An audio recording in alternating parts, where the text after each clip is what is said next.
Good morning, good afternoon, good evening, ladies and gentlemen. Welcome to Emergency Management Associates. Can I get a 5x5, please? I want to make sure we have sound here. Can anybody give me a 5x5? May says hello. Hello, May. Good to see you. Can I get a 5x5? Does everybody hear me? Donna gave me a 5x5. Thanks so much, Donna. And by the way, ladies and gentlemen, Donna sent us a donation in a card today. We greatly appreciate that. Thank you so much, Donna. God bless you for that. We love and appreciate you. We also got another donation, and we definitely appreciate that. I don't remember right now who gave it to us, but we definitely appreciate it. God bless you all. I'll let everybody know who it was tomorrow on the show. As we are so late, I'm going to not go into the Pledge of Allegiance or the nation's national anthem tonight. We've got a lot of things I want to cover tonight. Thank you all for giving us a 5x5. Thank you all for being here with us tonight. Folks, there's a lot of stuff going on, okay? A lot of things people didn't know about. The solar flare that we had on the sun on Sunday caused a lot of other problems. A lot of problems that people didn't even realize what happened. I want to show you the X-class and 2 M-class flares that hit. Okay? See the spike over on the left-hand side in the first box here. That is the X5 class flare that hit on Sunday. Okay? This was over on the west terminator, the left side of the sun, and it was right on the edge, meaning it had just crossed from the back side of the sun to the earth-facing side of the sun. That same flare, or that same, I can't say flare, that same sunspot will become earth-facing even today or tomorrow.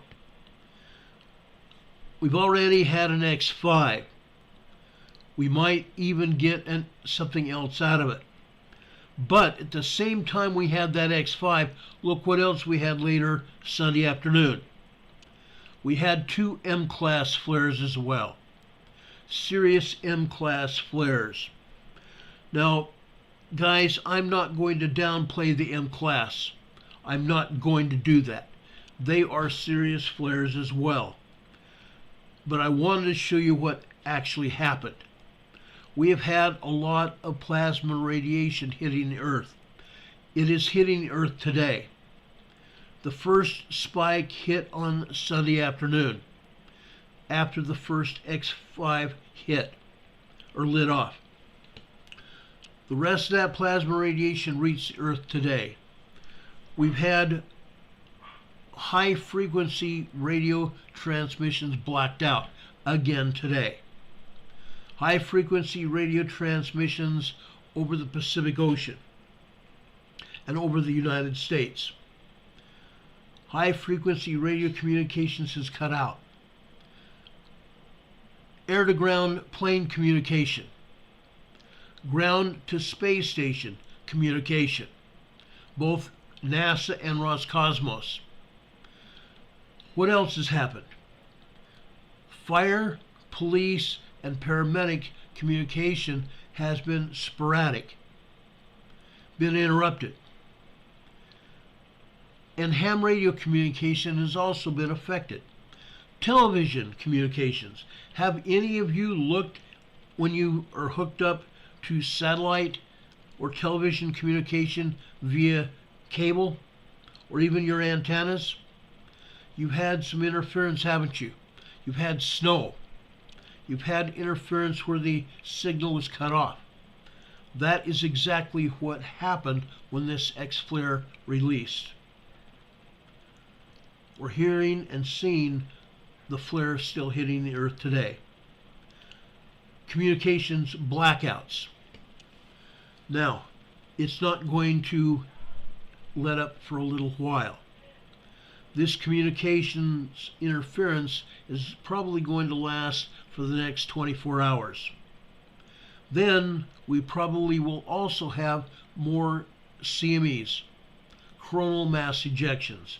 That's exactly what that X5 was, a coronal mass ejection at a sunspot. That sunspot is now Earth facing completely. Okay, I just want to put this warning out for you. Everybody needs to see this. Everybody needs to hear what's going on. I'm not kidding. I'm not kidding in the very least. This could be bad. That X5 taught us a lesson. That X5 taught us a big lesson. Has anybody even thought about the Carrington event back in 1856? When a solar flare lit off from the sun and caused our telecommunications to drop out. Telegraph lines melted. The telegraph operator was electrocuted. This could happen again, and it could happen very easily. This time, not just the telegraph wires would be fried. The entire worldwide grid could go down, or a partial grid collapse, depending on which side of the sun was facing, or which side of the Earth was facing the sun when the solar flare goes off. We need to be prepared. We've been talking about this kind of situation for a very long time. Okay? I wanted to show you the extent to which it interfered. That's what's important here. We need to know exactly what's going on. Folks, I'm not kidding. If I were kidding, I wouldn't even be here. I'd be walking away, not even coming on the air to tell anybody about anything. Some people call me a prepper. I'm not. I'm an emergency manager that believes in preparedness. I'm an emergency manager that believes in preparedness. I have almost always been that way. Since the time I was a Boy Scout, I took being prepared as a philosophy. Then later in my life, it became a lifestyle. We need to get used to this. Things are not going to be rosy too much longer. There are too many other things that are happening that can affect each one of us. And I want to warn people right now. You need to get your affairs in order. You need to put things together. I'm not slapping somebody on the side of the head and say, do it now or else. But what I am doing is putting the warning voice out now. I'm not slapping anybody. I want to make sure we have your attention, that we have everybody's attention. This is serious. Before I go any further, please, folks, make sure we all subscribe to this channel. We are so close to going over to the 2,000 mark right now. We are at 1,998 subscribers before I came on the air tonight. Pushing 2,000. I would love to see 2,000 today. I wanted it by December 31st. That was my goal. At that point in time, we're 30 subscribers out. Now we're 2. Please, folks, also check your subscriptions and make sure you're still subscribed to this channel.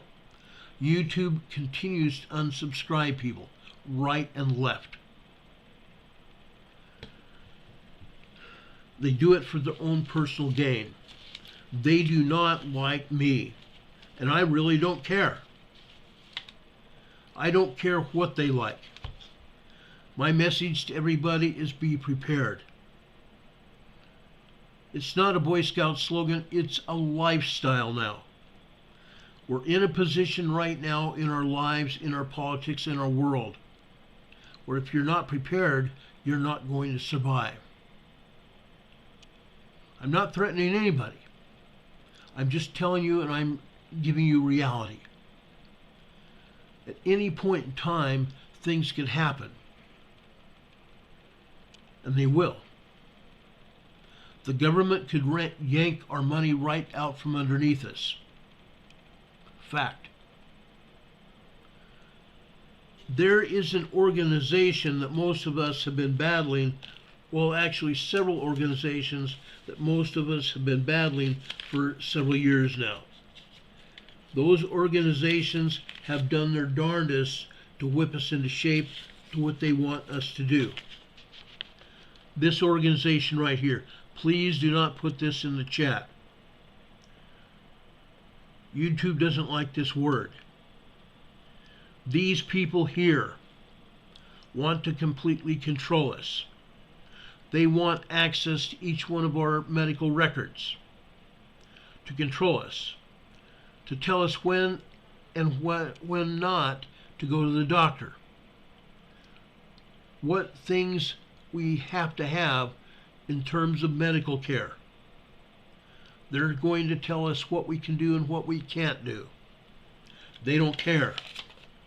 They don't care about you, and they don't care about me. It's all about money and control. There's another organization worldwide right here. This organization right here. The World Economic Forum. I should not have even said that. Those of you that don't know what this is, the World Economic Forum. They control our money. They control our money. They also try to control who can buy gas at what price. OPEC, for example. And what do we have going over in the Middle East right now? Something really bad. I'm going to tell you. Israel went and kicked the heck out of Gaza. Hamas. Terrorism over in Gaza. Now Israel is starting to pull out. They kicked Hamas's butt this past weekend in a big way. Iran is trying to kick us in the teeth. Iran proxy coming out of Yemen, the Houthis, with the powerboat, several powerboats, went on an attack and tried to gain control of a shipping container boat. They couldn't do it. Fortunately, the Maersk shipping folks put armed security on the boat. And when the Houthis attacked the boat, the armed security fired back with major weapons. And not just that. When the Maersk boat put out the warning signal that they were in trouble being attacked, the United States fighter planes from the USS Roosevelt came out and went and sunk three of the 4 Houthi attack boats. The Houthis are prepped by Iran.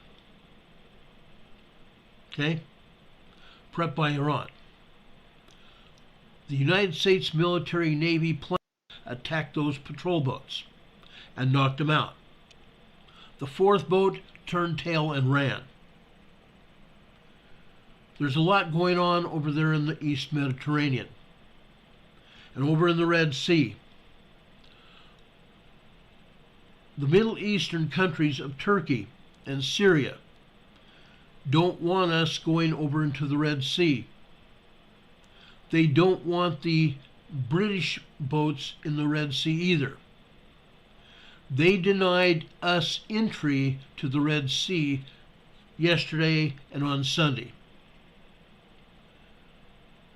They don't want us anywhere around.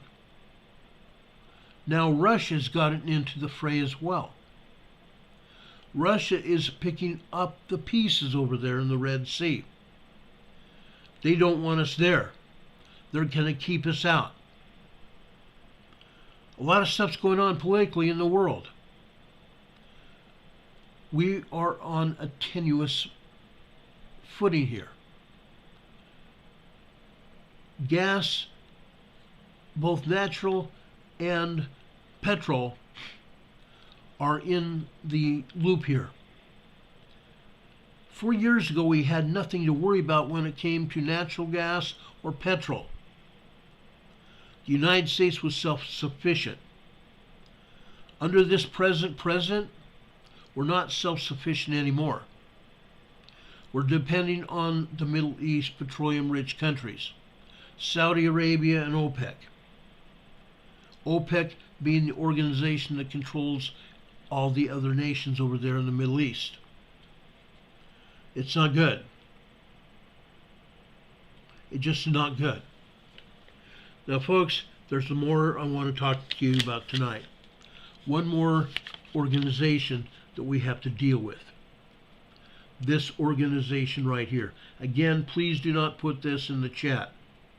This is the biggest one that YouTube doesn't like. This organization's trying to ram their philosophies down our throats. If you don't know it, you better do your own research. I am just giving you the warning voice of what's going on. I'm trying to be realistic. I'm trying to help protect you all. I'm also having to depend on you all for spreading our message. Spreading our message of emergency preparedness. A lot of things going on. Really. Love Pugs 05 is talking about Northeast Ohio had a quake or two on Sunday and also yesterday. Fact. Tomorrow we'll talk about that. We'll talk about the New Madrid Fault. Tonight, I want to talk about Japan. Tonight, I want to talk about what's going on in Japan. Another event happened yesterday in Japan that I think we need to address. Also, we're going to talk about earthquakes in Southern California. We had a good-sized earthquake that hit on Monday in Southern California. The agency tried to suppress it, and I'll show you why in just a minute. But all these things add up. I believe Southern California is going to be due for a large earthquake to hit. And I'm not talking about a 5.0. I'm talking about a major earthquake to hit Southern California. It could also hit San Francisco. That's why I'm being so serious right now. We've been tracking earthquakes for a long time. We're going to get into that in a few minutes. Now, that X5 flare, okay, right here, this is what it looked like. Like I said, it was on the western terminator on the edge of the sun. Now we have rotated around the sun where it's earth facing. It's going to be completely direct earth facing probably by tomorrow or Thursday. If that sunspot opens up again, it might not be so nice as it was on Sunday. It could be even larger. I just want you all to know what's going on. Also, something else. Something else is very important. I was up to 1 o'clock last night. As most of you know, on Sunday, early Sunday morning, actually no, it was early yesterday morning. Sorry about that, early yesterday morning. The USGS said that we had Japan hit with a 7.8 magnitude earthquake. They immediately said no, it was a 7.5. They downgraded it. This is what the earthquake and the aftershocks looked like on the USGS map yesterday at midnight. It's worse. There's been over 300 earthquakes in 24 hours. Over 300 earthquakes. 4 shocks, 3 foreshocks, and all the rest aftershocks from yesterday morning's earthquake in Japan, Western Japan. It's not just that, folks. Like I said, last night, I spent a great deal of time analyzing exactly what happened. Yesterday, I went on the air yesterday morning and talked about what happened with this earthquake. I showed helioplots, showing you how dangerous it was. Folks, now I'm going to show you helioplots that are going to probably blow your mind. I want to show you this. This is what it looked like last night. This time, the black and gray vertical lines were pointing down. This is what happens after the major earthquake hits. Notice those wavy lines. Notice these wavy lines. Just before midnight, I counted 21 hours of movement. 21 hours of body wave movement. The ground was still moving 21 hours after the 7.8 earthquake hit. Folks, it was not a 7.8. It definitely was not a 7.5. This is the ADAC Aleutian Island machine that's reporting this. This was an 8.4, 8.5 earthquake. Not a 7.5, not a 7.8. This was an 8.4, 8.5 magnitude earthquake with 21 hours of body wave movement. Okay? 21 hours of body wave movement. Let me show you another one. I want to make sure I've got all your attention. This is Albuquerque, New Mexico. Same difference. 21 hours of body wave. Those horizontal lines here, those squiggly horizontal lines, those are showing body wave movement of the earthquake. 21 hours of movement. It's not just that. Let me show you one other one. This time on the opposite end of the world. Actually, no. This time I'm going to take you out to Florida. Florida. Nearly on the opposite end of the world, too. Look at this. This is from Disney Wildlife Preserve in Florida. Again, we're seeing the primary waves. Yes, it lengthened out at the bottom of the chart, went off the chart as well. And the body waves, the horizontal body waves. 21 hours of body waves. Now, if I could have stayed up to 1 o'clock in the morning, it wouldn't have mattered, because the USGS changes their graphs. I wouldn't be able to see just past midnight, but I'm sure that the body waves continued after I went to bed. This was just before midnight last night. These horizontal wavy lines are body waves. The Earth was still moving 21 hours after the original quake. It was an 8.4, 8.5 earthquake, hands down. One of the most deadly earthquakes that Japan has faced. It's not as deadly as the 9.0 that happened over on the Pacific side at Fukushima. That earthquake killed 18,000 people. But I'm not done yet. I'm not done yet.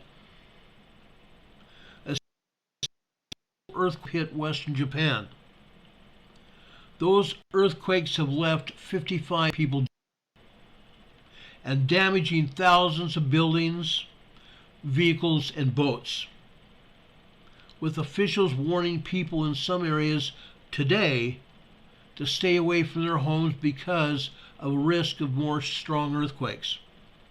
More strong earthquakes.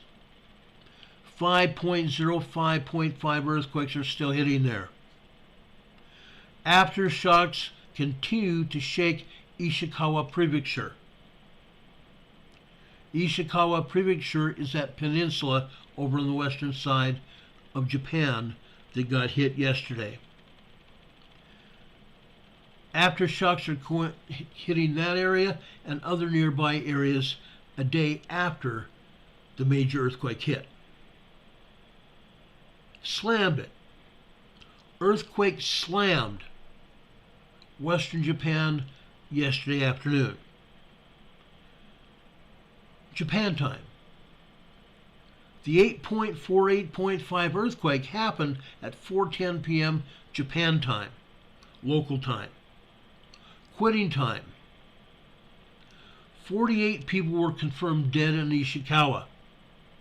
16 others were seriously injured, while damage to homes was so great it could not be immediately assessed.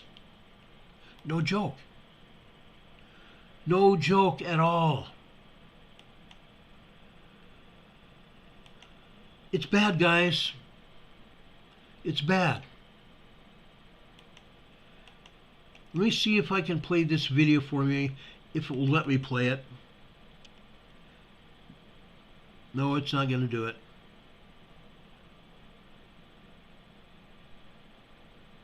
Well, it might. Let me see if I can get this going here. I want to show you what happened. These are the moments a magnitude 7.6 earthquake struck Western Japan. The ground shakes for nearly a minute. In the city of Wajima, near the epicenter of Ishikawa Prefecture, downed power lines sparked fires. But across Japan's western coast, there was another threat. A major tsunami warning is in effect for Noto, Ishikawa Prefecture. We are currently observing a large tsunami. People near the shoreline and riverbanks, please evacuate to higher ground. Nearly 13 years after a tsunami and the most powerful earthquake ever recorded in Japan killed more than 20,000, people here are scared and run to hide. The whole room was shaking, the TV was shaking. I had to keep everything on the table. I did feel safe in my room though, but everything else was shaking. The impact of the quake leaves homes in ruins, roads fractured, and debris scattered across streets.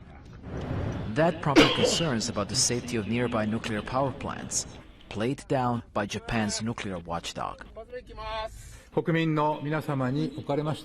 are currently no reported irregularities with nuclear power plants. But the threat is not over. Seismologists are warning of possible aftershocks or another strong earthquake and say they could happen at any moment. Axel Zaimovich, Al Jazeera. So let's take a closer look at where the earthquake struck. Now, the epicenter of the 7.6 magnitude quake was in the central Ishikawa Prefecture. People living in western Japan were told to move to higher ground or as far away as possible from the coast. Now, the quake has extensively damaged public infrastructure. Roads in the city of Wajima have cracked, and more than 36,000 homes in Ishikawa Prefecture are without power. Chris Gilbert has more from Tokyo. They're asking locals to stay vigilant. That is the message coming from the Prime Minister, because it does seem as though high tide has passed in that part of the country, that the tsunami, by all reports, warnings are not going to become more severe. In fact, they had been downgraded from a major tsunami warning to just, a tsunami warning in the last hour or so. And so they're asking, locals to not be complacent yet. But that may be, just the tip of the iceberg in terms of what people in the government is facing. The major issue at the moment is the number of buildings that have collapsed, tens or dozens, depending on, the reports you're looking at. The government has identified at least 6 to 10 people trapped inside buildings, and maybe much higher than that, considering the government is usually quite conservative about these numbers until they're official. As you can see, it's also quite cold, and this is in Tokyo. It's much colder on the Sea of Japan side of the country, and so even if people aren't trapped in a house that's collapsed, they are trapped necessarily in a house without any heating. And there's a lot of older people in that part of the country as well. As we heard in the report, there's a large fire in Wajima. The roads are broken, services can't get through, and so on top of the tsunami, a whole lot of perils going on at the moment for the people of Ishikawa. Okay. Saw the damage from that earthquake. It's not a joke. That's real. That's real. Look at this picture here. Homes thrown off their foundation and tipped on their sides. Border security, an issue carrying over into 2024 after migrant crossings at the southern border hit a new record high in December to close out 2023. But one high-profile illegal crossing at the northern border is serving as a reminder. Sorry about that. This is real. This is very real here. Homes tipped on their sides. Not just sliding off their foundation, but tipped over. Some homes and buildings collapsed, crushing people inside them. A great big deal. Does anybody really understand what happened here and why it's important? We just got through seeing an an X5 earthquake. X5 solar flare. The biggest solar flare to hit Earth in years. I believe it caused, or it had a hand in causing, this earthquake. That energy that hit Japan yesterday morning at 4:10 Japan time in the afternoon. It was 2:10 in the morning here in the eastern United States. A big deal. That energy is now moving north. I don't believe it's gotten to the Kamchatka Peninsula yet, but it will. I fully expect that energy to arrive as at least a 7.0, 7.5 earthquake. Then it's going to travel eastbound through the Aleutian Island chain. It's going to cause more damage. It's going to cause a lot more damage. Then, to add insult to injury, yesterday evening Tokyo time, there was an airliner crash at Tokyo Airport. This is a look at the airport. Japan Airways Flight 516, coming from Sapporo on Hokkaido, left Sapporo and headed towards Tokyo. They were on their final approach. The control tower at Tokyo International Airport gave them final clearance to land. You can see where Japan Airlines Flight 516 touched down on the runway. Menacing Muskrat is here in the chat. Menacing Muskrat, we'll come back to this. Menacing Muskrat talked about the X5 could cause more damage from the CMEs. I agree. I totally agree. But we've talked about this, and we will come back to that. I want everybody to understand what we're talking about now. Please stay with me. This is just as important as that X5 flare. This is just as important as that 8.4, 8.5 earthquake. Hang in here with me. Pay attention. Don't go off half-cocked with another subject or take people out of it. Please stay with me here. Japan Airways JAL Flight 516 landed on the runway. You can see it over on the bottom part of this slide here. JAL Flight 516 came down the runway. You can see the arrow. Within seconds, it crashed into a Coast Guard plane. The Coast Guard plane had been loaded with supplies to ferry out to the west side of Japan, to Ishikawa Prefecture, to deliver supplies for the hard-hit earthquake victims. JAL Flight 516 smashed into the Coast Guard plane. Another incident here. Another incident.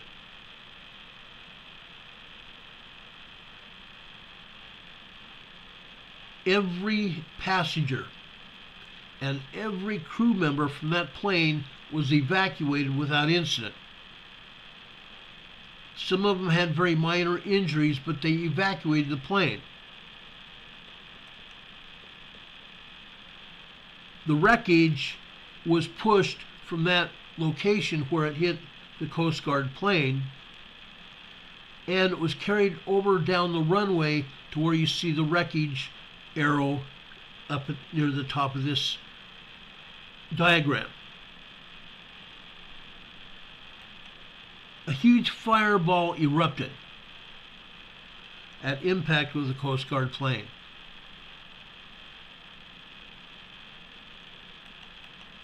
It wasn't pretty. It wasn't pretty at all. This is another image here.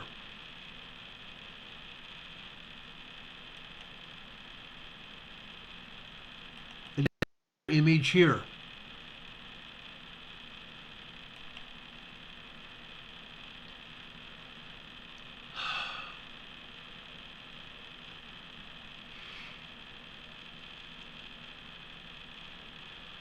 All 379 people who were aboard the Japanese Airlines plane, the JAL plane, escaped the burning airliner after it collided with the Coast Guard aircraft.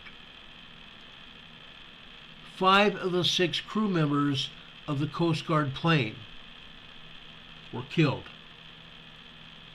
Live footage on public broadcaster NHK showed the JAL Airbus A350. I have been on Airbuses before. I have been on the Airbus A350. It's a good sized aircraft. The airliner burst into flames as it collided and skidded down the tarmac after 6 p.m. yesterday evening, Japan time. Video and images shared on social media showed passengers trying to exit a smoke-filled cabin, running across the tarmac after escaping the plane. Running across the tarmac trying to escape the plane.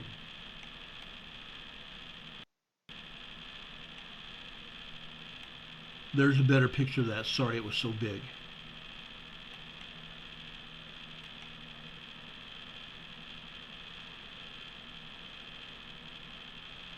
The jet burst into flames after colliding with the Coast Guard plane. it skidded down the runway.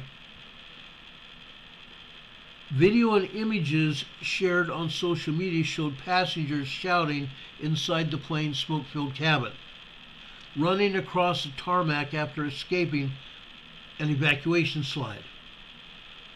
At one point, and no, I'm not going to show you the video, it's too graphic, but at one point, a child's voice can be heard shouting, "Let's get out quickly! Let's get out quickly!" A Japan ministry official told a press briefing that the JAL plane was attempting to land normally when it collided with a Coast Guard bombardier-built Dash 8 maritime patrol plane. I've also been on a Dash 8 plane. All 379 people, like I said, on the JAL flight escaped the burning airliner. But the collision killed 5 out of 6 crew members on the Dash 8 Coast Guard plane. I'm showing you pictures showing you the burned out frame of the airliner. Video and images shown on the social media showed passengers shouting inside the plane's smoke-filled cabin and sliding down an evacuation slide. More than 6 hours later, the fire was still burning. One Satoshi Yamaka, 59, who is a telecommunications company worker, was on board the flight, said, quote, "I was wondering what happened. Then I felt the airplane tilted to the side at the runway, and I felt a big bump. The flight attendants told us to stay calm and instructed us to get off the plane.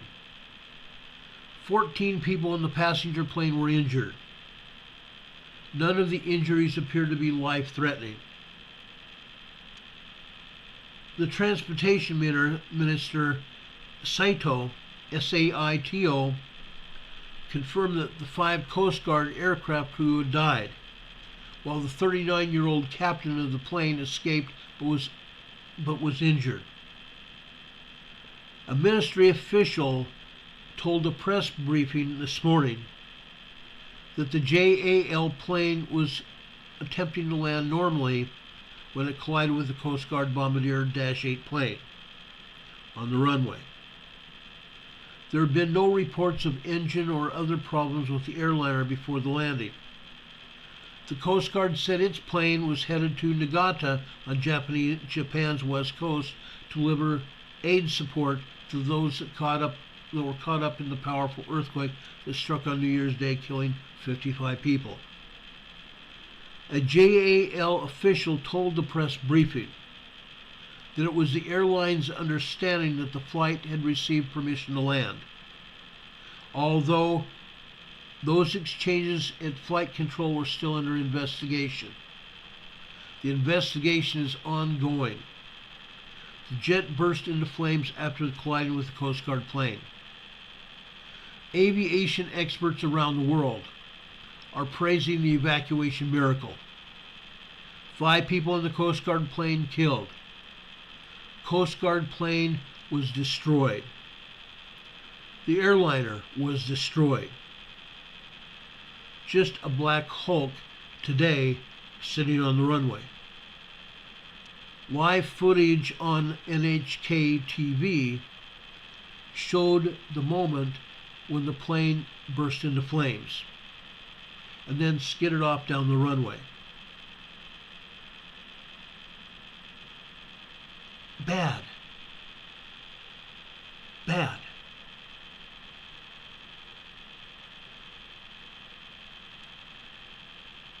Mrs. Barton said that something up in the intersection with it. We'll talk later. Yeah, email me. I would love to talk with you. Email me. Send me the information you have. Sun Gator says the landing, regardless of other planes not moved yet, missed by feet.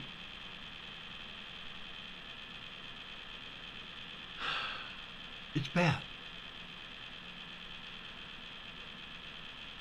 Shortly after midnight, the fire was not yet extinguished, more than 6 hours after the event. Someone said, "I wondered what happened." Then everything went to pot.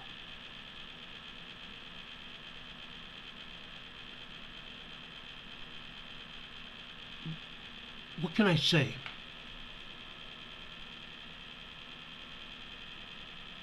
What can anybody say? It was a miracle that these people were able to depart the JAL flight with only minor injuries for like 14 of them. Passengers and aviation experts praise the speed and the accuracy of the evacuation. Tsubasa Sawada said, quote, "I heard an explosion about 10 minutes after everyone and I got off the plane. The explosion was probably one of the wing tanks exploding with jet fuel." Tsubasa said, "I can only say it was a miracle. We could have died if we were late." Paul Hayes, who is the director of air safety at a British-based aviation consultancy, Ascend by Cirium, noted that no one leaving the plane appeared to be carrying hand luggage. Safety agencies have warned for years that passengers pausing to try to collect carry-on bags during evacuation risks lives. The cabin crew must have done an excellent job. It was a miracle that all the passengers got off safely. The aircraft's in-flight announcement system did not work during the evacuation. Crew members on board the air flight used megaphones. I have not yet seen ever, in all my flying around the world, I have not yet seen a megaphone in an aircraft being used. But they had megaphones on board the plane. They were able to issue announcements and instructions for the passengers and the crew members to exit the plane. The aircraft's in-flight announcement system did not work at all. Kyoru Ishii, who was waiting outside the arrival gate for her 29-year-old daughter and boyfriend, said she initially thought the flight was delayed until her daughter called to explain. She said the plane had caught fire and she exited via slide. I was relieved that she was okay. A JAL spokesman said its aircraft had departed from New Shitose Airport on Japan's northern island of Hokkaido. The cause of this crash is still under investigation today. Based on interviews with the flight crew, the airline, they said the crew had acknowledged landing clearance from the air traffic control tower, and they repeated it back to confirm, and then conducted the approach and landing operations. There were no issues with the aircraft at the time of departure from Hokkaido. It was not immediately known, nor was it possible to determine clearly the sequence of instructions issued in the moments before the crash from multi-channel recordings available on liveatc.net. liveatc.net. That online company has the recordings of what happened last night.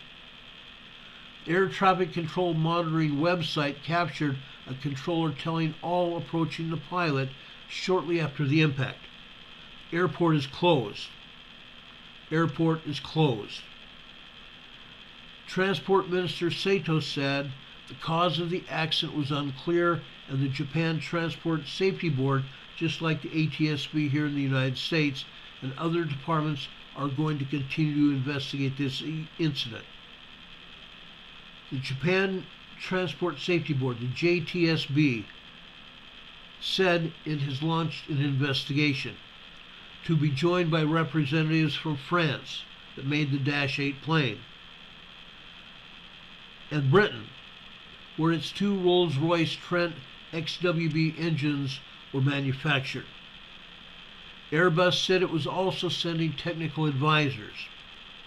Haneda, one of the two main airports serving the Japanese capital of Tokyo, was closed for several hours following the accident.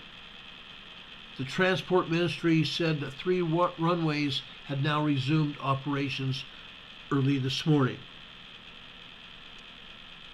Japan's Japanese rival ANA had earlier said that it had canceled 110 domestic flights departing and landing in Tokyo for the rest of today. Prime Minister Fumio Kishida said authorities were working to ensure the accident did not affect deliveries of earthquake relief supplies and expressed sorrow over the deaths of the Coast Guard crew. There is a great regret as the crew members perform their duties with a strong sense of mission and responsibility to the victims of the disaster area. We pray for the victims of not just the earthquake, but the victims of this airline accident yesterday. It's a terrible shame. It's literally a terrible shame. Anyway, getting back to the X5 class flare and the 2 M class flares. Today we're right smack dab in the middle of a geomagnetic storm. A good sized geomagnetic storm. You've all noticed what I've talked about earlier. The CME pounding Earth's atmosphere, causing interference to radio and television communications literally around the globe. This is probably going to go on for another 24 to 48 hours. That X5 did damage to the atmosphere. It did damage to our magnetosphere that has already been down to its lowest ever rate. Usually during a solar maximum that we've been in for a year now, usually during a solar maximum, the magnetosphere builds back up. But the number of solar flares, CMEs, that we've had has not built up the magnetosphere. Earth's atmosphere is going to be pounded not just by solar radiation, but cosmic radiation coming from space. Asteroids and other space debris will find Earth. We're going to see that happen as well. You're probably also going to continue to see a lot of meteors during meteor showers for the next 6 to 8 months at least. It's also been reported that the northern parts of the world, Canada, even down to the northern tier states in the United States, and Sweden, Norway, Denmark, Finland, Russia, have seen, and Alaska, have seen the aurora borealis. And yes, it's beautiful. But again, we are in the middle of a geomagnetic storm. It's a big deal. Anyway, I wanted to talk tonight about California earthquakes. One of the biggest reasons I want to talk about California earthquakes, this, by the way, is the seismogram coming from the Baldwin Hills. The Baldwin Hills is an oil and gas producing area that is northwest of Los Angeles. The Baldwin Hills just used to be just that, the hills. Back in the the late 30s and early 40s, man bulldozed the hills down. They later put oil and gas producing pumps and jacks all over the hills. Put them all over plots in the Baldwin Hills. Oil and gas producing. This seismogram you're seeing right here is today's seismogram. Notice up at the top here. Let me increase the magnitude of this seismogram so you can see it. Just after 6 a.m., about 6:08 a.m. this morning, notice we had a 1.3 magnitude tremor there. A 1.3 magnitude tremor up to the Baldwin Hills today. What did it look like yesterday? What do you think all of these looked like yesterday? After the 4.3 earthquake hit in Rancho Palos Verdes. I want to show you something. This is what it looked like yesterday. This is a seismogram at MacArthur Park, just east of Palos Verdes. Notice the length of the P waves here. Notice that the top and the bottom of the P waves has been cut off again. They don't want to show the exact magnitude of this earthquake, do they? Notice also that this earthquake, the 4.3, lasted about 30 seconds. The earth shook there at Palos Verdes for 30 seconds. This is recorded at MacArthur Park, just east of Palos Verdes. I have more records than this, showing what happened yesterday in Los Angeles. I'm going to show those to you tonight. Now, we heard people talk yesterday that the Palos Verdes earthquake could be felt off on San Clemente Island out in the Pacific Ocean off the coast of California. This is what it looked like here in San Clemente Island. Again, look at the top and the bottom of this seismic wave here. The top and the bottom have been cut off. The agency said it was a 4.1. This was at least a 4.3. Also notice out to the right. That triangle of waves out to the right is called a secondary wave. That secondary wave lasted about 50 seconds. About 50 seconds. And then the body wave. Remember, we have a primary wave, we have the secondary wave out to the right, and after the secondary wave ends, we have a body wave. Look how long the body wave lasted. Just over a minute. Okay? That was on San Clemente. Let me show you some more. This is coming from the Jet Propulsion Laboratory in Pasadena, California. Again, look at this primary wave being cut off at the top and the bottom. The secondary wave lasting 50 seconds. The body wave goes out just past a minute. Again. So now you've seen two seismograms that look the same. I'm not done yet. Let's go out to Riverside, California.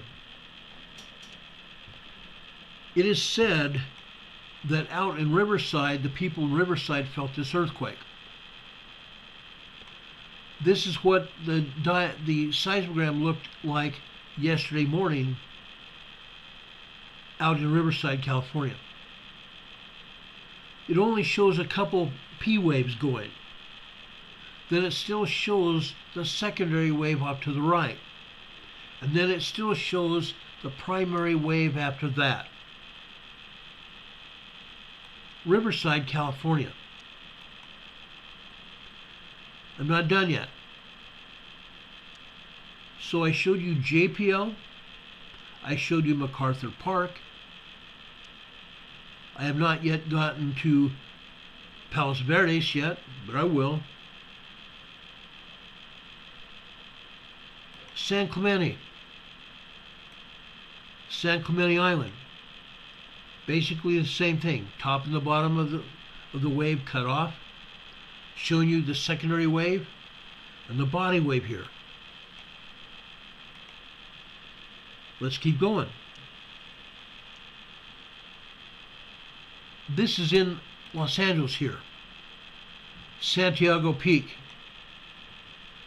This is a good-sized mountain range in Los Angeles. TV and radio repeaters from the major radio and television stations all over Los Angeles have bunkers here, or blockhouses up here on Santiago Peak. I have friends that have a ham radio repeater up here as well. This is what that same earthquake looked like at Santiago Peak in Los Angeles. Look at the secondary wave here. The secondary wave again lasted about 50 seconds. The body wave lasted after that. Okay? Here it shows up on that red line to the right of the main earthquake, it shows just over a minute there. But if we go down to the blue line on the left-hand side, the body wave continued for a lot longer. I believe that this earthquake was larger than what they're saying it was. Again, they don't want to admit what's going on. They never do. They never do. I'm not done yet. I've shown you San Clemente. I've shown you Riverside, MacArthur Park, the Jet Propulsion Laboratory in Pasadena. How about University of Southern California, Los Angeles? This is what the seismogram looked like out at USC LA. Again, you see the top and the bottom of this earthquake cut off. You see the secondary wave. In this case, the secondary wave, guys, lasted a lot longer than what they said on the other seismograms. It lasted a lot longer. The secondary wave lasted nearly 2 minutes. You can see it out to the right here after the main primary waves hit. Secondary wave starts and it continues over on the blue line on the left. And then the body wave continues after that.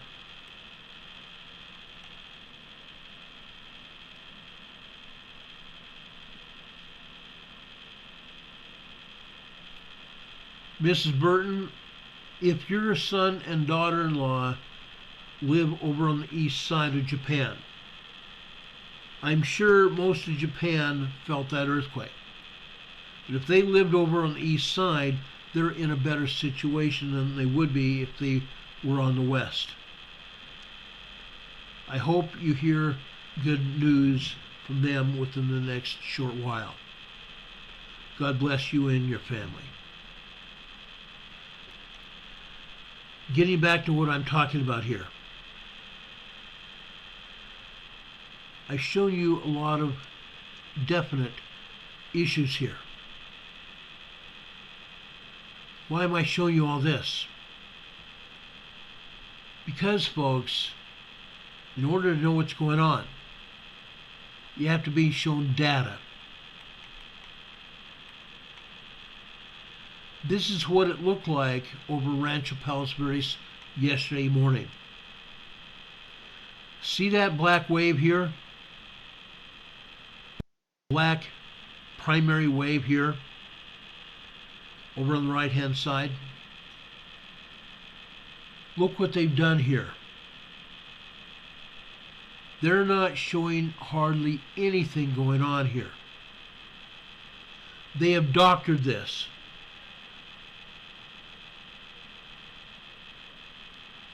They have doctored this. This P wave does not look like any of the other P waves on any of the other seismograms. They doctored this. Heaven forbid anybody looks around and looks for evidence of what actually happened yesterday in Rancho Palos Verdes. I did. Why did I look? Because I have friends in Los Angeles, all over the Los Angeles Valley. My wife still has dear friends that are just west of Rancho Palos Verdes, where she was born. That's why I started looking for information. I wanted to show all of you what actually happened. This was a bigger earthquake, and they're putting it down. Heaven forbid we want to know, and we deserve to know the truth. That's what happened yesterday. Now, I'm going to go around and show you seismograms all over the Los Angeles Valley. Let's go over to Ellis, California, just north of Los Angeles. This seismogram was today. This is what it looks like in Ellis, California today. For the most part, all you see are 1.0 tremors at the top. At the top. The black line at the top is 4 a.m. 4 a.m. What happens after 9 a.m.? Look at the blue line just after 9 a.m. That blue line on the left-hand side represents 9:30 a.m. About 8 minutes after 9 a.m. this morning, we had some good-sized tremor activity. I want to say 1.8, 1.9, possibly even 2.0 minor earthquake activity here in Ellis, California. And the seismic activity continued. Look at the tremors continuing all the rest of the day here. I pulled this seismogram just after 3 p.m. There still was 1.2, 1.3 tremors happening. This is Ellis, California. That's still a lot of seismic energy, even in Ellis, California. We've seen this happen a lot. Let's continue the show here. I want to show you Chino, California. This is out east. This is typically what we see at Chino. These are all tremors. 1.5, 1.6, 1.7 tremors. There's no earthquakes here. Earthquakes are 2.0 and larger. There's none of that. These are all tremors here in Chino, California. Let's continue here. Let's go also north of Los Angeles to Del Amo. Del Amo. Here, we're seeing more seismic activity than we've ever seen here. Look what's going on. Look up at the top on the blue line here. This is 4:30 in the morning. At 4:31, we had a 2.3 earthquake. That blue line going up, it's a 2.3 earthquake at 4:31 a.m. this morning. There are other good-sized minor earthquakes here as well. You can look all over this seismogram. You can see these lines going up. Over on the right, on the bottom right, on the blue line. Let me pull this over and enlarge this so you can truly see what's happening here. Okay? Look over here. On the left-hand side of the blue line, it would be 2:30 in the afternoon. This is 2:44 p.m. this afternoon. This is another 2.3, 2.4 earthquake. Minor earthquake here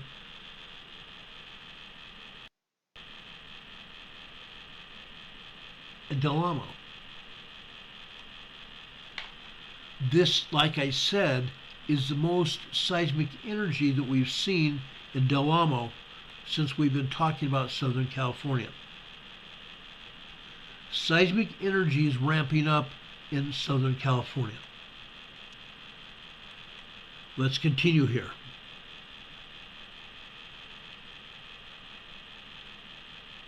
Let's go down south along the coastline. How about Laguna Bell? Look at this. Laguna Bell is a nice, mostly housing community. Laguna Bell. Look at the tremors here. It's not wall to wall, but the tremors here are consistent. We even have a couple 1.3, 1.4 tremors. The rest of them are a 1.2, 1.3. That's all. Nothing above that, and nothing less than that. Again, this is on the southern coastal community of Laguna Bell.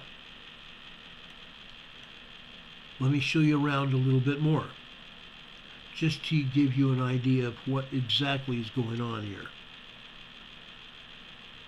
Again, let's go north. More California. Look here. We've always had some discrepancies at Moore Park. We've always had tremors all over the place. Not one after the other, but spread out by a few minutes. Okay? Let's look after 6 a.m. this morning on the black line. We go over to about 6:10 a.m. on the black line. This, folks, is a 2.5, 2.8 magnitude earthquake. 2.5, 2.8 magnitude earthquake. It's a minor quake. But USGS didn't say anything about this, did they? This is north of Los Angeles City. Still part of the greater Los Angeles area. Let's go down to the bottom red line here over on the right-hand side. The left-hand side of the red line is 5:15. So if we pull this over here, we pull it over. This is 3:31 p.m. this afternoon. Folks, I believe we had another 2.3 earthquake, minor earthquake. We had some other 2s here as well. Just after 6:30, at least a 2.2. Then at 7:30, another 2.2. So we've had some 2s and some tremors here. Okay? Unreal. Moore Park, California. Let's keep moving here. Let's go over to Pardee. Pardee is next to Moore Park on the north side of the valley. Look at the tremors hitting here at Pardee. It's all consistent. Every few minutes we have another tremor here. You can see it. The tremors do not get any larger than 1.2, 1.3 here. But it's constant and consistent. Why am I mentioning constant and consistent? If you look at the seismic energy, when it's constant and consistent, it's usually getting larger. It's usually ramping up. It's constant and consistent in the rate of the energy. It's rising if you compare day-to-day levels of seismic energy. Okay? Let's watch this now. I want to go north to Playa del Rey, Marina del Rey, up on the north coast of Los Angeles. Look at this. Well, this doesn't look like anything more than tremors. That's all it is. Very minor tremor activity.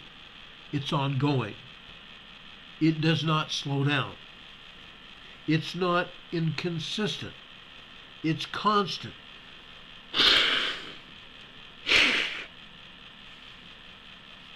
Sorry, folks, I didn't mean to sneeze in front of you into your ear. But, folks, this is very important to understand what's going on.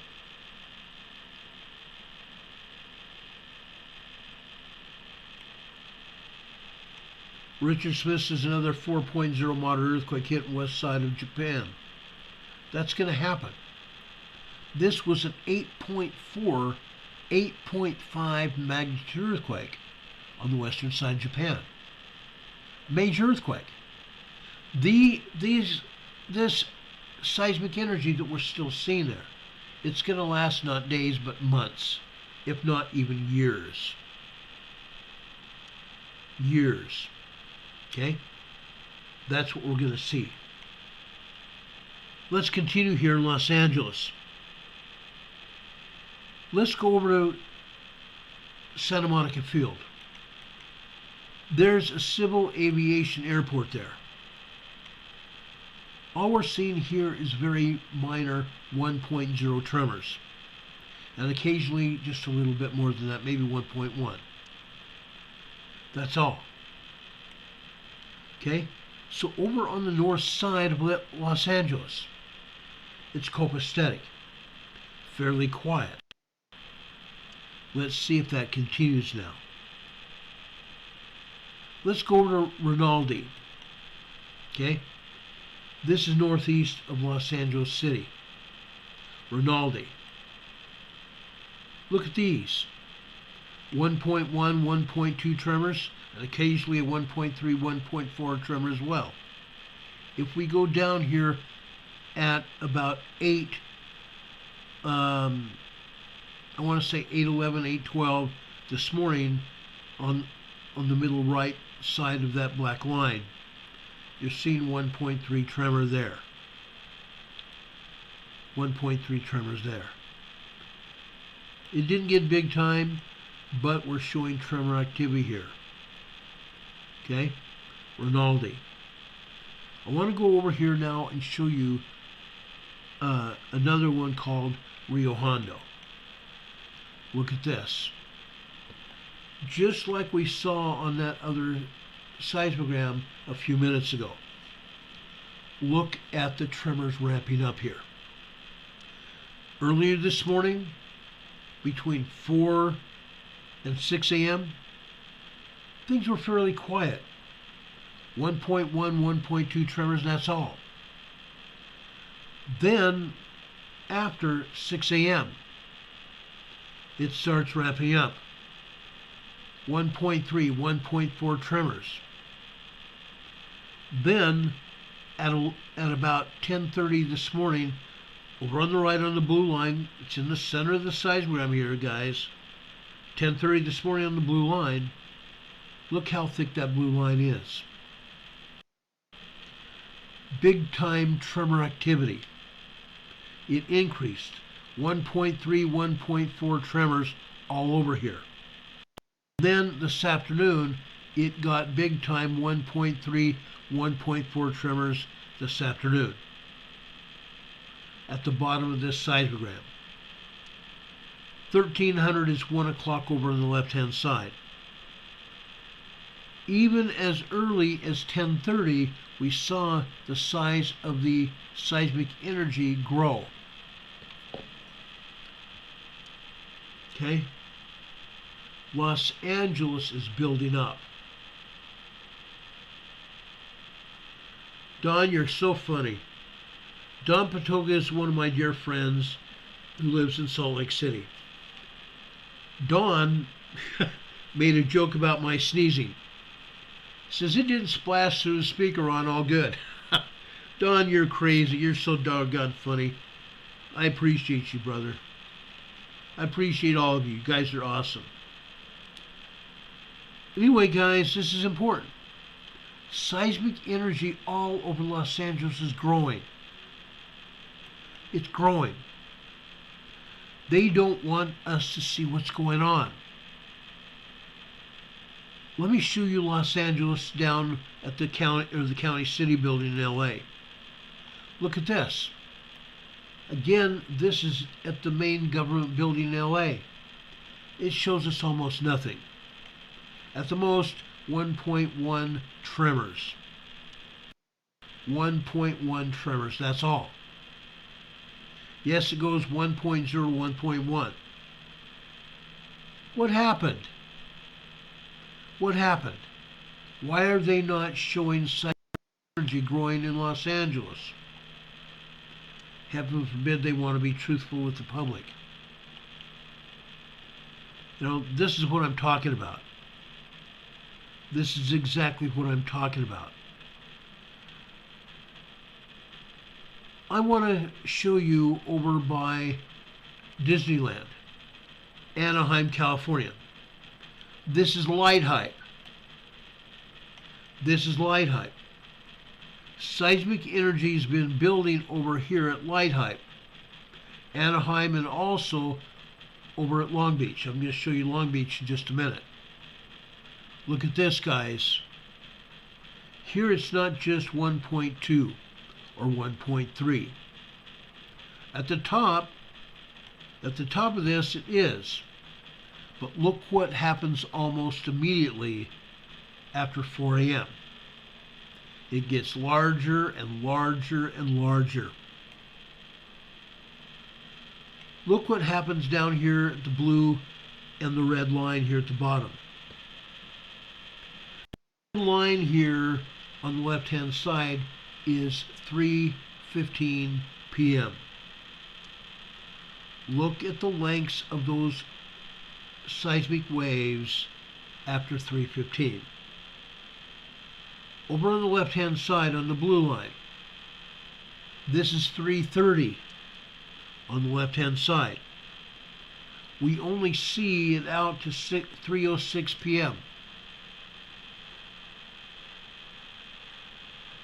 That's a real increase from what it was earlier this morning when it started recording information here. That is a lot of seismic activity. Now, folks, I also want us to look at the overall seismogram. You'll hardly see any white of paper. Yes, this is a digital seismogram. But for all intents and purposes, the seismic energy is consistent and increasing throughout the day here. Folks, just 2 weeks ago, we had a 4.0 earthquake in Anaheim, near Disneyland, Knott's Berry Farm. A 4.0 earthquake. Disneyland shut down all of its rides to do a safety check of all its rides before it started business again. Look what's happening here. This is not 4.0 earthquakes. This is constant tremor activity. And yes, I believe we've even got some 2.0 earthquakes here as well throughout the day today. Let's go look at Long Beach, California. Long Beach, California is what we call State Street. I want to take you over to State Street. Look what's happening in Long Beach, right there. Well, State Street doesn't look like light height. We see distinct information here. We see distinct information. Up on the top black line after 4 o'clock, we see some tremors. Over on the far right hand side at 4:14 a.m. this morning. Folks, we see 1.5, 1.6 tremors here. And it increases throughout the day. I believe we even saw 2.0 minor earthquakes here today. If you look at some of these lines throughout the seismogram, they're long. They're long.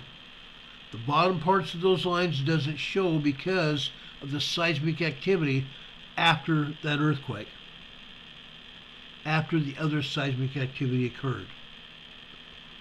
The colors blend in and cover each other here. But you can see what I'm saying. These are earthquakes and tremors here at State Street in Long Beach.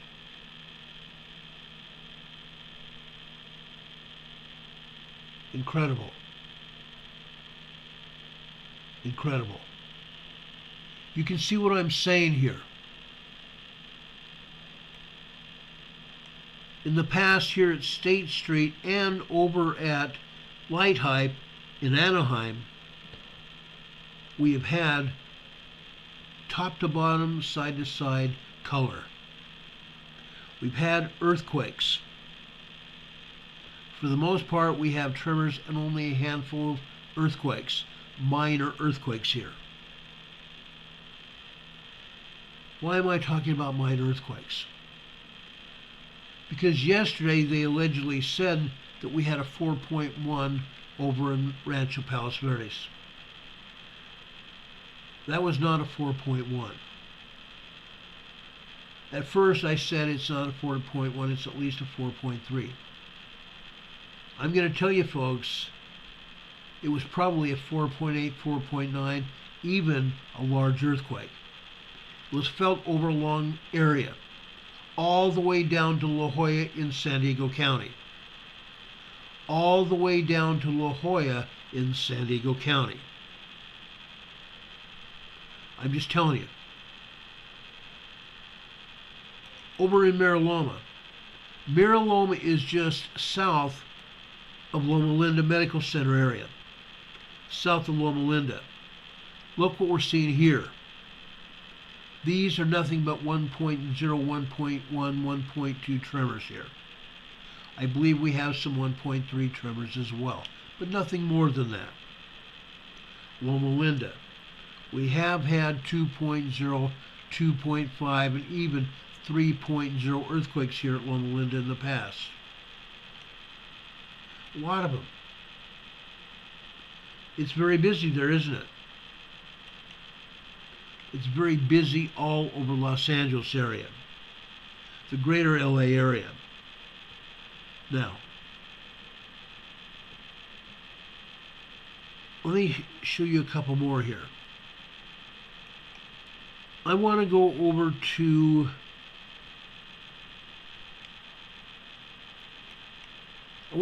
to University of Southern California, Los Angeles yesterday. Again, this is what that earthquake looked like yesterday. They don't want to admit to how large that earthquake was. They got the top and the bottom cut off. USC today.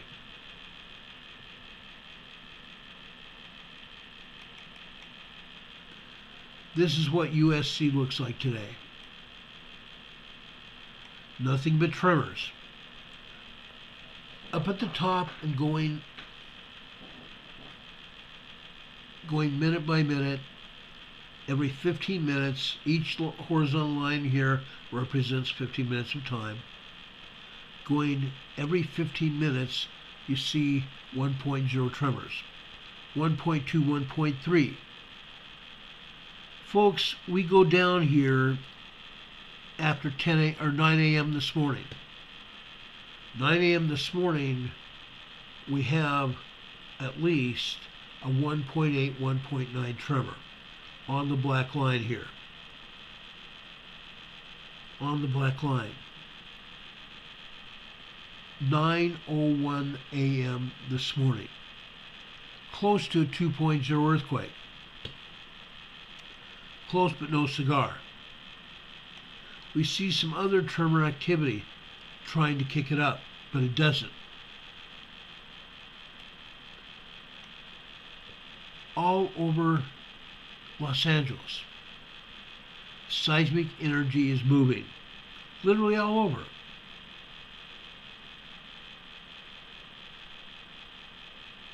Let's go out to the desert area in Orange County. San Jacinto campus out in Hemet, California. Hemet, California, guys, look at this. This is a community college there in Hemet. Nothing but 1.0, 1.3, and maybe even 1.4 tremors here. That's what we're looking at, guys. That's all we're looking at. Tremor activity out there in the desert. We've had 2.0 earthquakes here in the past. It's all over. Bouncing all over the area. Big time. No, State Street is not over in Santa Barbara. State Street is over in Long Beach area. State Street, the area between State Street and Light Hype, it's only a few miles. And only, the seismographs are only a few miles apart. I looked at seismograms in Santa Barbara today. Very little activity, if anything. It doesn't even show 1.0 tremors. It shows microquakes, and that's all. I looked all over Santa Barbara. Anyway, let's continue here. I want to go out to Walnut La Puente. This is different. Look what we're having here. Folks, this is a volcano. This is a volcano over in eastern Los Angeles. Walnut La Puente. Look at this. What is causing these earthquakes? This is volcanism down under the surface. If you look at a map of Walnut La Puente, you see highly populated area. Highly populated, densely populated. There are some very big homes here as well. Very expensive homes here in the Walnut La Puente caldera. The caldera is the area where the volcanism became hard after the last eruption of this volcano. The lava hardened. Now people built homes in the caldera. This area is shaking. All the time we hear people talking about shaking going on. Folks, up at the top of this, on this blue line, the top blue line is 4:30 in the morning. Look at the earthquake. We have 4 minutes worth of shaking going on. 3.0 small earthquakes. 3.0 small earthquakes, and they get shaking going on for 4 minutes. Shaking going on for 4 minutes. And folks, it's not just 3.0. It might have been larger than that. The top you don't, or the top you see here, and they've cut it off. The bottom you don't see because of the seismic activity that happened after that earthquake scenario here. Okay? This was over a 3.0 earthquake, lasting 4 minutes. Volcanism from underneath pounding on the underside of the caldera. That is what is causing these earthquakes here.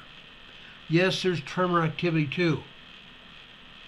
It's not the magma underneath hitting constantly, like we see some of the other seismograms up in Washington or Oregon. But it's consistent as well. You can see the activity here from morning until afternoon here. They never show us what happens at night. Inquiring minds want to know. Let's go down here and look what happens after 3 p.m. 1,500 hours on the black line on the left-hand side here. The bottom black line is 1,500 hours, 3 p.m. We go over to about 3:03 p.m. this afternoon. Look at that. Folks, we can't see the bottom of this. They basically chopped off the bottom of this and the top of it as well. Again, this is at least a 3.0 small earthquake. At least.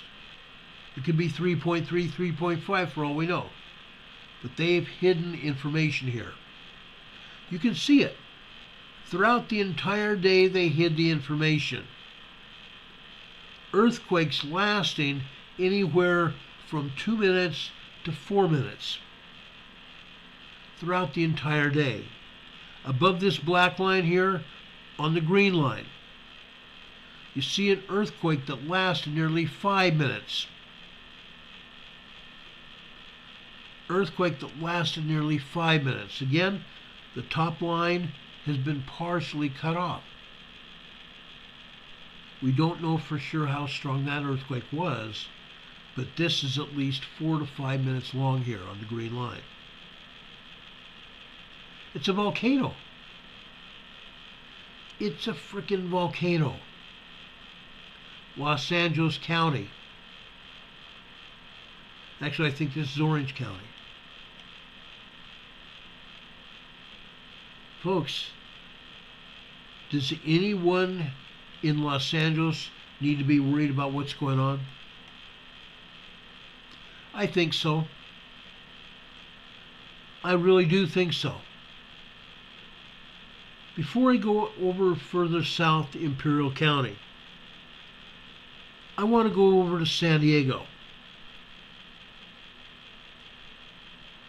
Let's go over to North San Diego County. Camp Pendleton. This is Camp Pendleton yesterday morning after the 4-point-something earthquake. It was not a 4.1. It was a large earthquake. This is what it showed up at Camp Pendleton. The earthquake was felt all the way down to La Jolla, along the coastal area of North San Diego County. Let's look at what happened here at Camp Pendleton. At Camp Pendleton today.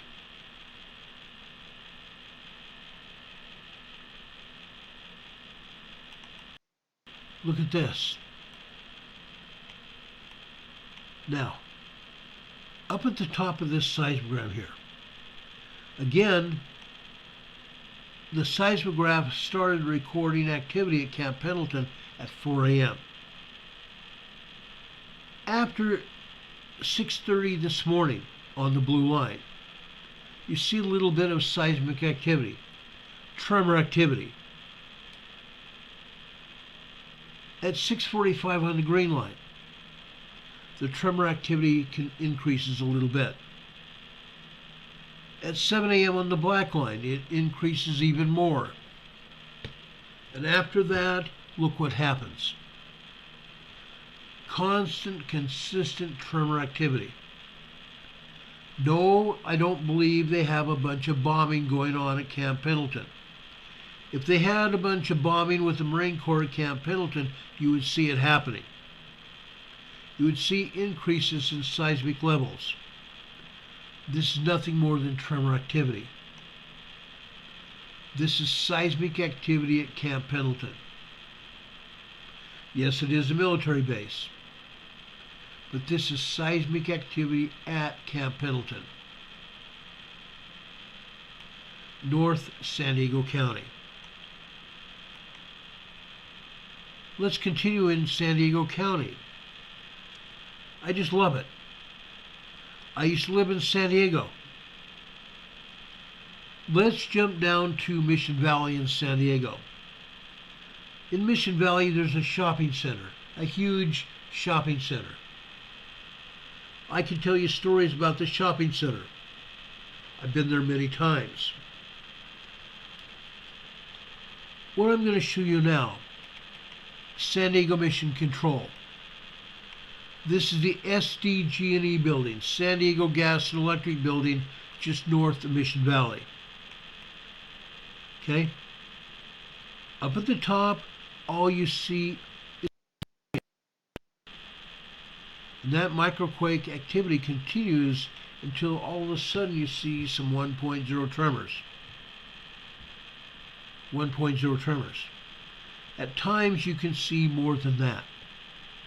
1.5, 1.6 tremors here.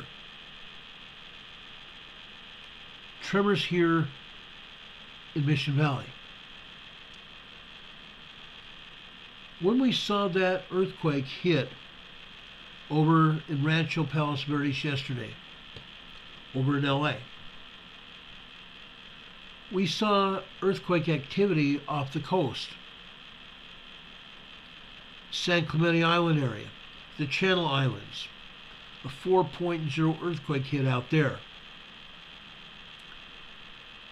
Why did that happen?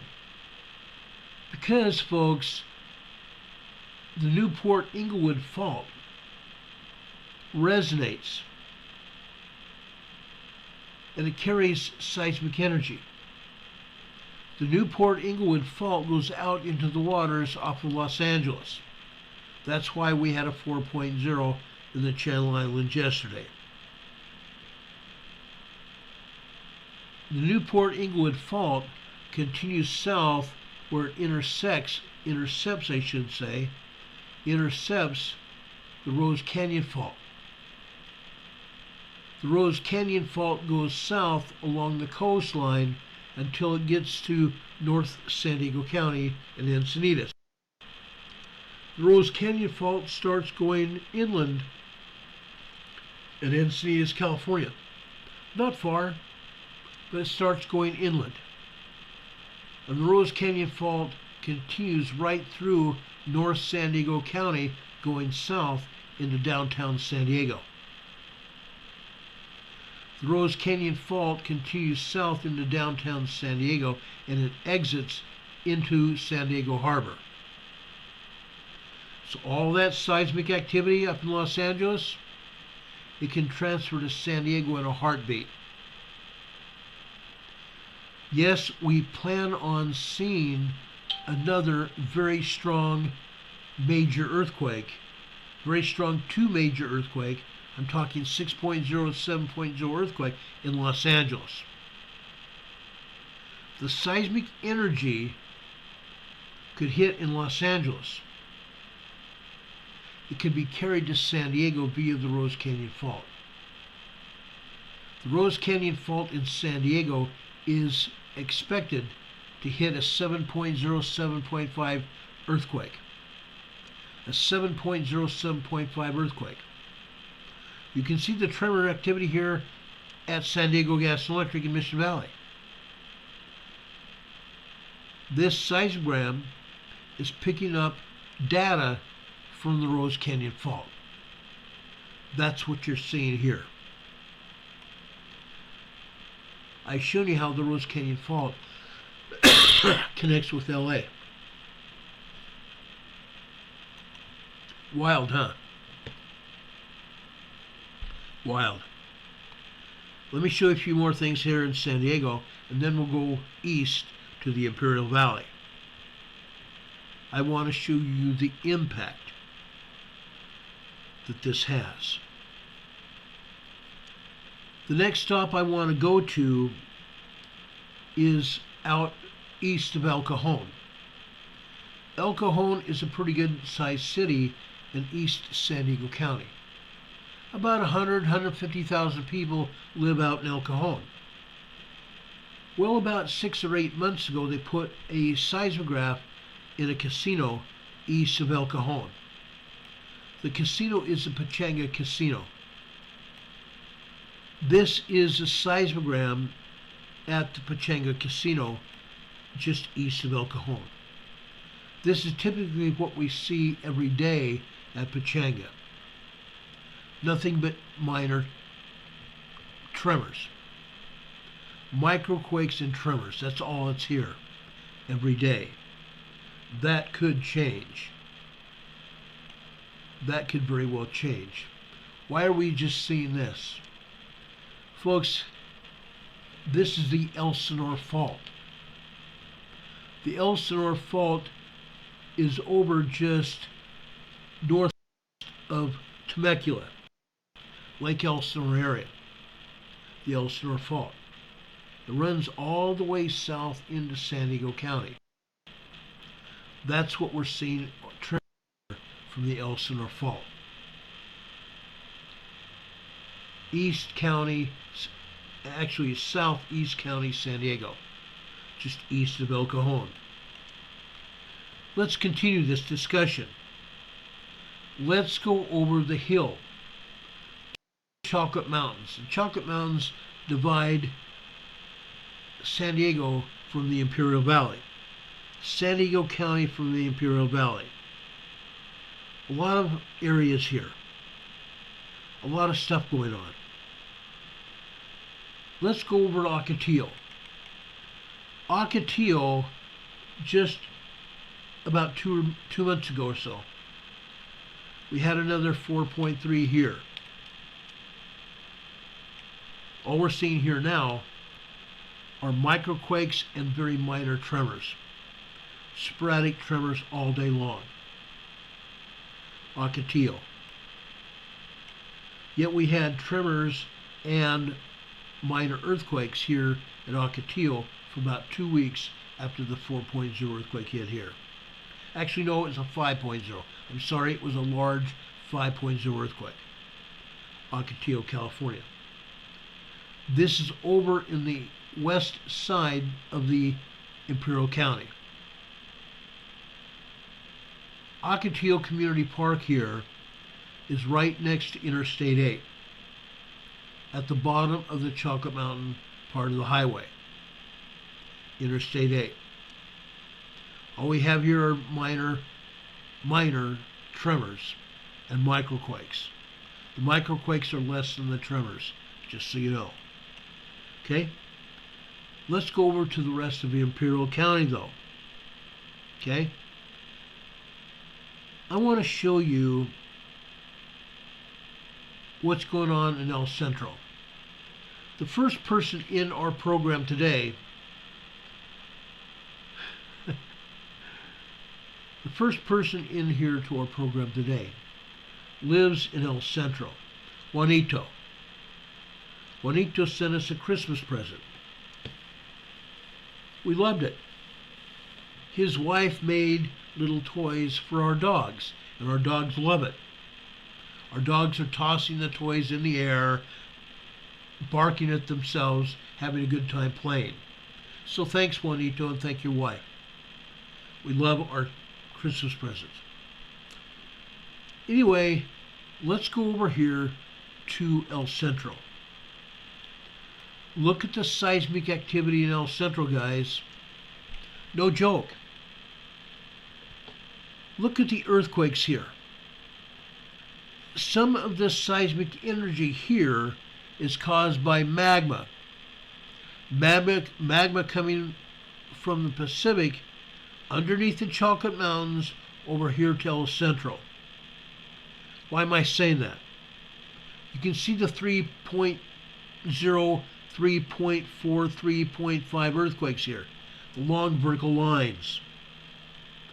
You can see how they connect out. You see those horizontal lines coming off of those vertical earthquake lines caused by magma. Caused by magma coming out from the Pacific headed for the volcano, the Sultan Butte volcano, northeast of El Centro. Look at the 3.0 earthquakes. Just about every, shall we say, 40 minutes, about every 30 to 40 minutes here, sometimes even more frequently. You see tremors here as well. You see minor earthquakes here as well, 2.0s, 2.5s here, all over this area. Some of it is seismic energy. There are minor fault lines all over the Imperial Valley. All over the Imperial Valley, to the west of the Salton Sea, south of the Salton Sea. And it's not just a San Andreas fault. South of the Salton Sea, we have the Brawley Fault Zone.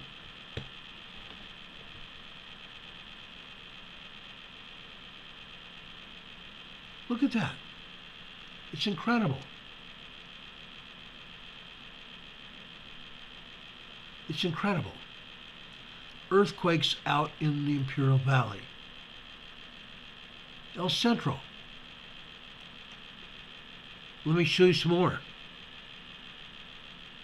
Let's go eastbound from here. The next town going east is the town of Imperial. Yes, there's a town called Imperial in the Imperial Valley. Look what we're showing you here. Look at the tremors here. I believe some of the tremors are also caused by magma beneath the surface here. Look at these long duration tremors here. Long duration tremors caused by magma beneath the surface coursing through the ground. Coursing through the ground here. Yes, we do have some decent tremors here as well. In the past, we've had some good sized earthquakes as well. 3.0, 4.0 earthquakes here in the town of Imperial. But all these long duration quakes are caused by magma beneath the surface here. I'm not done yet. I'm not done yet. Let's go over to North Shore. Over on the northeast side of the Salton Sea, there's a small town, probably about 10,000 people. It's called North Shore, Salton Sea. North Shore, you're also seeing long duration magma signals here. Long duration magma seismic signals. The magma beneath the ground is showing you what it's doing here. Long duration seismic signals.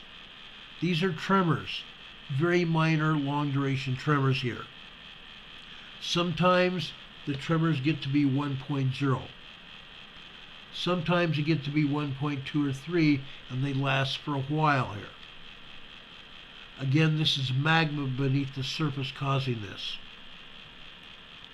Okay, it's over on the northeast side of the Salton Sea. Not to be outdone. Over on the eastern side of the Salton Sea, if we travel down the highway south from North Shore, we will come to Bombay Beach. Bombay Beach. Look what's going on here. Folks,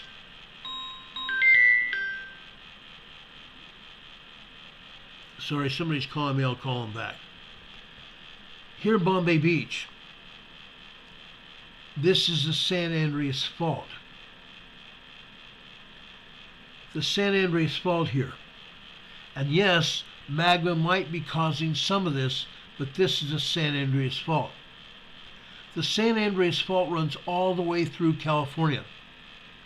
When it gets to North Imperial Valley, they call it the Imperial Fault. It comes down on the east side of the Salton Sea, right beside the Salton Sea. It goes underneath the Salton Sea at Bombay Beach. Look what we're seeing here.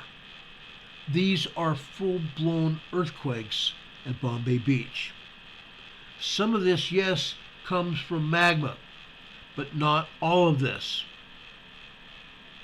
Not all of this. Yes, you can see some long-duration tremors. These are earthquakes on the San Andreas Fault. Some of these earthquakes, the tops and the bottoms have been cut off of them, again, because the agency doesn't want us to know exactly how strong these quakes are. These quakes are at least 3.2, 3.5 earthquakes. 3.2, 3.5 earthquakes. Look at that. Literally all day long here at Bombay Beach. Incredible, huh? It truly is. Let me show you two more seismograms. Two more wonderful seismograms.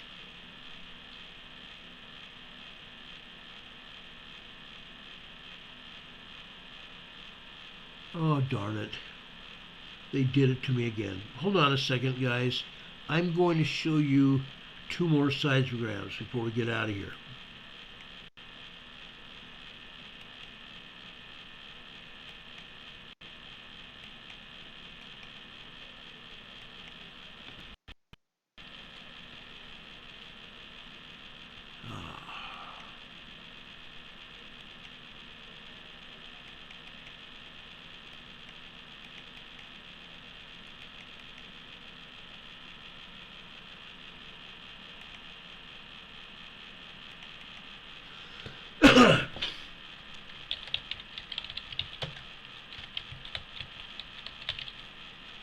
Okay.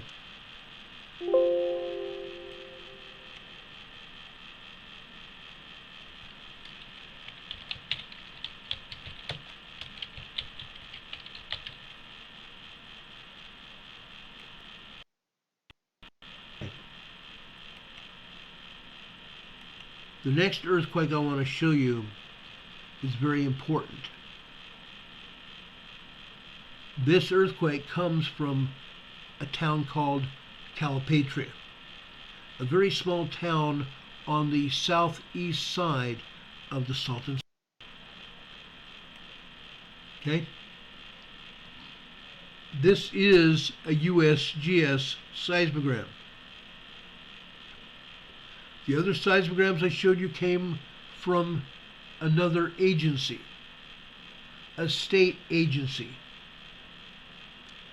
This is a USGS seismogram. Usually in the past, and I'm talking every day, before about 6 or 8 months ago, USGS has been cutting off the time from the seismograph running. Look what they're showing here. Okay, I'm going to enlarge this so you can see it. Okay, up at the top of this seismogram, what time does it say it is? Folks, this is 4 p.m. yesterday afternoon.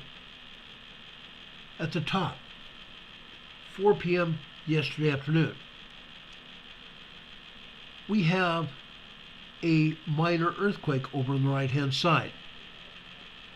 This minor earthquake happened about 4:58 p.m. yesterday afternoon. A 2.0 earthquake. The red line you see running directly through that seismic signal is computer generated. The computer generates the red lines to get the attention of the seismologists. Hey guys, look at this. I believe these earthquakes have been turned down. They've been doing this quite frequently. When I first started reporting earthquakes, reporting on earthquakes here in Calipatria, we were consistently having 2.0, 3.0 earthquakes here in Calipatria. About 6 or 8 months ago, they started cutting off the amount of time that the seismograph is running. In this case, yesterday evening, just after 6:30 in the evening, 18:30 hours over here on the left-hand side. It got to about 18:31, and they turned the seismograph off. After that, you see no more activity until early this morning. Then just after 7:30 this morning, 1, 2, 3, 4, is that right? 1, 2, 3, 4, 5.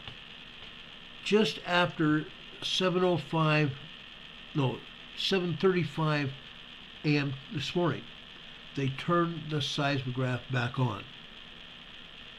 Just after 7:35 this morning, they turned it back on. And they started recording data, didn't they? Look what they're showing here. Yes, we see 2.2, 2.3 earthquakes up here on the 8 a.m. line, and also on the 7:30, 7:40 a.m. this morning. Okay, 2.2, 2.3 earthquakes, and then again after 8 a.m. 1, 2, 3, 4, 5. 8:05 a.m. this morning. Probably a 2.4, 2.5 earthquake, minor earthquake.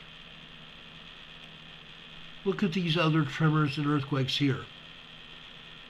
In the past, we saw about 100 to 150 earthquakes every day here at Calipatria. Now we'd be lucky to find 50 earthquakes. I don't even think we have 50 earthquakes and tremors here. We might have 30, 35 tops. They have turned off the machine. They are not reporting the data like they used to. Now, over here this afternoon, after 1400 hours on the left-hand side, we can move over here to the right, actually 1300 hours, which is 3 p.m. You can see some good-sized quakes. They cut off the bottom and the top of it. These were longer seismic events. Longer meaning the seismic events were stronger. Possibly even 3.0 activity. 3.0, 3.9 is considered to be a small earthquake. We go further to the right and we have another earthquake. The top and the bottom have been cut off here too. This seismic event lasted about 15 seconds. Like I said, it's about a 3.0, 3.45 magnitude earthquake. Cut off from the bottom and the top, lasting about 15 seconds. Out to the right, there's a very small triangle, meaning a secondary wave. A very small secondary wave. This is telling me that it's a lot stronger than what they are saying it is. Anytime you have a triangle of any form out to the right of any one of these seismic events, the seismic event was larger than what they're showing it to be. Just saying. Folks, Calipatria is where the San Andreas Fault comes out from underneath the Salton Sea. Then it makes a quick right-hand turn and continues west, south of the Salton Sea. It goes 3 or 4 miles and then takes a quick left-hand turn and runs south, all the way through the Imperial Valley, all the way down into northern Mexico. Fact. Fact. One more seismogram here before we end tonight. This is all important, or I would not even be bringing it up. I want to show you the Desert Research Station in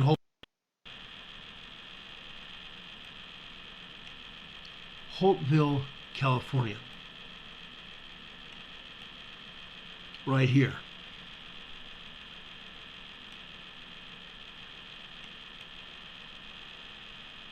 This is a seismogram from the Holtville Salton Sea Desert Research Station. Look at the tremors here. Look at the tremors here. The the San Andreas Fault runs south just west of Holtville. It runs south through the Imperial County just west of Holtville. This is also a huge fault zone area here in Imperial County. The Brawley Fault Zone. There's a town called Brawley here as well, that's just northwest of Holtville. Brawley. I've been in both Holtville and Brawley. Long, long time ago. Good small towns, good people there. Honest, hard-working people. The Brawley Seismic Zone.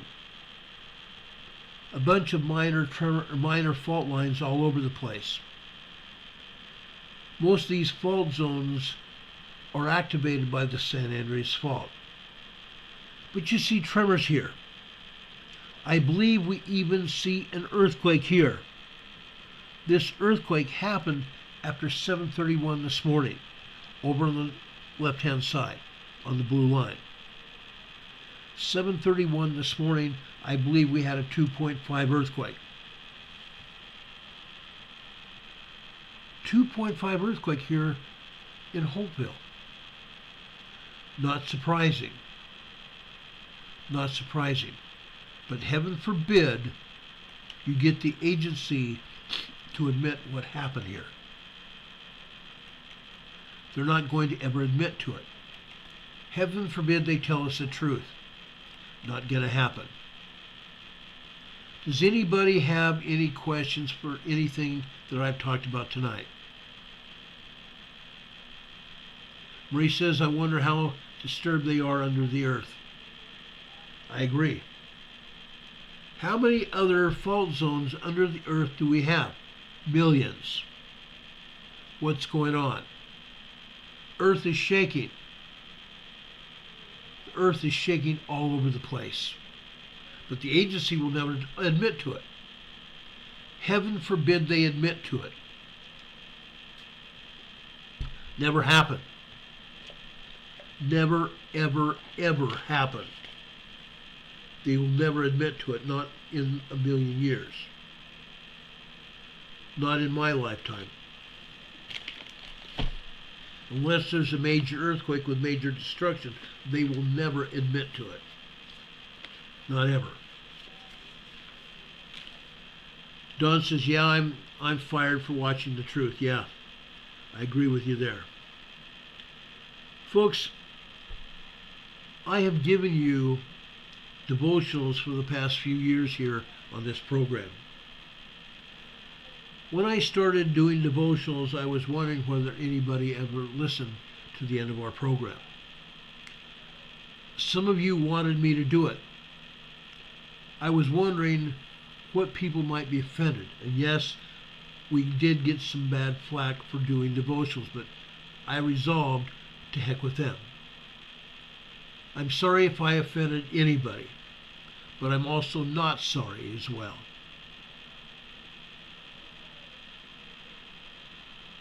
I have given you spiritual uplift. I've quoted scriptures or read scripture to you. Folks, I'm going to do the same thing again tonight.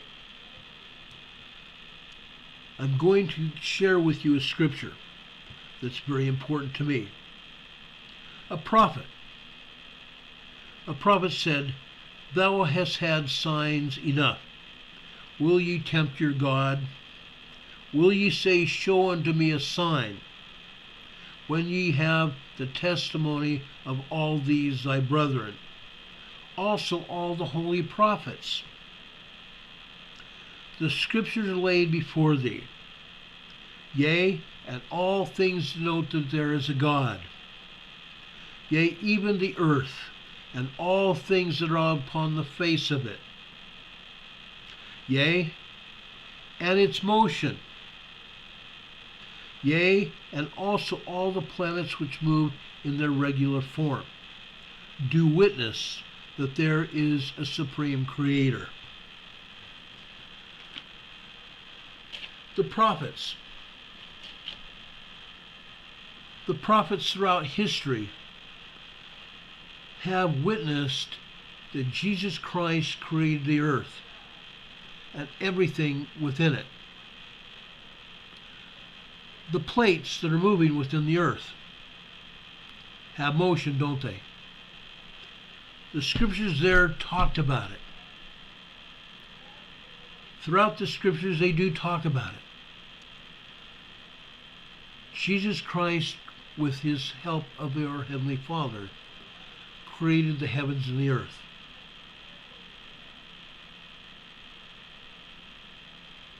The earth was without form and void, and darkness was on the face of the deep.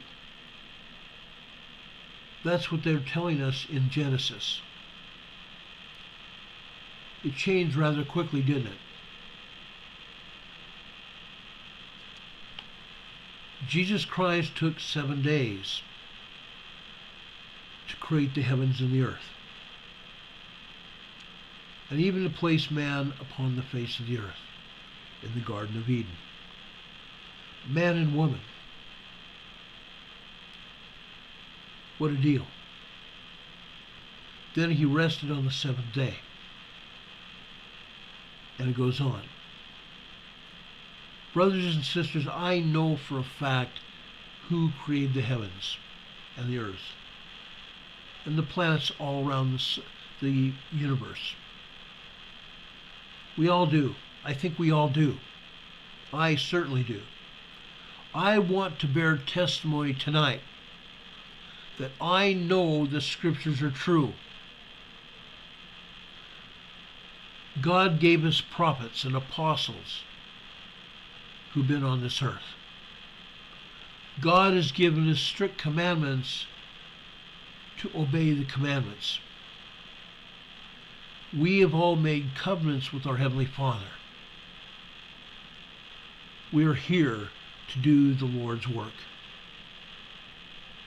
We are here to do the Lord's work. Please, folks, do that.